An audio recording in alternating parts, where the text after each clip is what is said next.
Hello guys, welcome to backend series. तो अभी हमारा एक्सप्रेस का लेक्चर 6 है। तो इसके अंदर हम यहाँ पर बात करने वाले हैं कि ऑथेंटिकेशन और ऑथराइजेशन के बीच में यहाँ पर डिफरेंस क्या होता है। तो चलो अब मैं यहाँ पर फोल्डर को ओपन कर देता हूँ। तो यहाँ पे नीचे की तरफ जाता हूँ और यहाँ पर मैं कमेंट बना देता हूँ। तो यहाँ पे सब ऑथेंटिकेशन, ओके, और इसे मैं यहाँ पर कमेंट कर देता हूँ। तो पहले हम यहाँ पर बात करते हैं कि यहाँ पर ऑथेंटिकेशन का मतलब क्या होता है। तो देखो, हमने यहाँ पर काफ़ी सारे एपीआई को क्रिएट किया है। जैसे कि हमने यहाँ पर डिलीट की एपीआई क्रिएट की है, उसके बाद यहाँ पर पुट की एपीआई क्रिएट की है, और यहाँ पर पुश की एपीआई भी हमने यहाँ पर क्रिएट की है। ऑल तो अभी तो हम यहाँ पर लोकल डेटा को ही यूज़ कर रहे हैं, पर अगर हम यहाँ पर डेटाबेस को यूज़ कर रहे होते, तो यहाँ पर ऐसा तो नहीं चाहेंगे कि यहाँ पर सभी लोग इसे एक्सेस कर पाए। अगर यहाँ पर सभी लोग इसे एक्सेस करेंगे, तो वो हमारे डेटा के अंदर यहाँ पर कोई चेंजेस कर सकते हैं या उसे डिलीट भी कर सकते हैं, और ये तो हम यहाँ पर बिल्कुल भी नहीं चाहेंगे।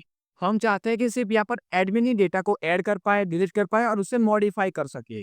देखो, हम यहाँ पर रजिस्ट्रेशन या लॉगिन एपीआई के बारे में बात नहीं कर रहे हैं, क्योंकि कोई भी हमारा नया यूजर होगा वो यहाँ पर रजिस्ट्रेशन कर सकता है, और जो हमारा एग्जिस्टिंग यूजर होगा वो यहाँ पर लॉगिन कर सकता है।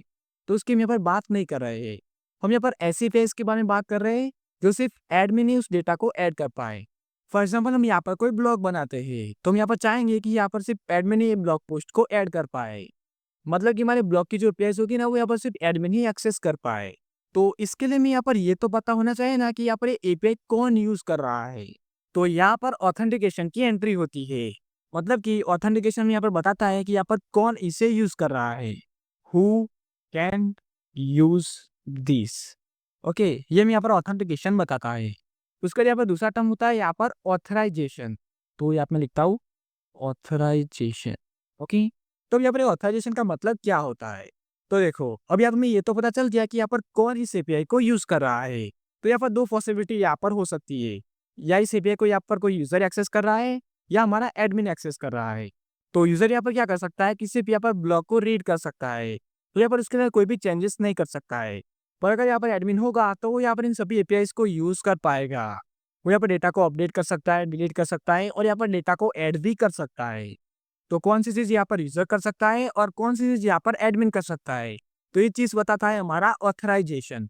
मतलब कि यहाँ पर ऑथराइजेशन क्या करता है, what you can allow to do.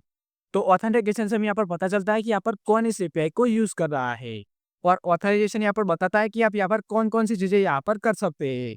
तो अब ये होता है हमारा ऑथेंटिकेशन और ऑथराइजेशन। तो हम इन दोनों के बारे में यहाँ पर इन डेप्थ में हम यहाँ पर आने वाले वीडियोस के अंदर हम यहाँ पर बात करेंगे। पहले हम यहाँ पर ऑथेंटिकेशन के बारे में बात करेंगे। तो इसके अंदर हम यहाँ पर दो पैकेजेस के बारे में यहाँ पर पढ़ना होगा। एक होता है हमारा JWT, मतलब कि जेसन वेब टोकन, और दूसरा होता है यहाँ पर बिक्रिक। तो हम यहाँ पर इन दोनों पैकेजेस की हम यहाँ पर बात करेंगे। सो गाइस, अब ये था हमारा आज का वीडियो। आपको वीडियो कैसा लगा आप मुझे कमेंट करके जरूर बताना। और अगर आपको यहाँ पर कोई डाउट है तो आप उसे मुझे कमेंट करके बता सकते हैं। और इसके साथ अभी तक आपने हमारे चैनल को सब्सक्राइब नहीं किया है तो प्लीज़ सब्सक्राइब कर देना, जिससे कि हमारे आने वाले सभी वीडियोस की नोटिफिकेशन आपको मिलती रहे। Okay, so guys, thanks for watching and I will meet you in next one.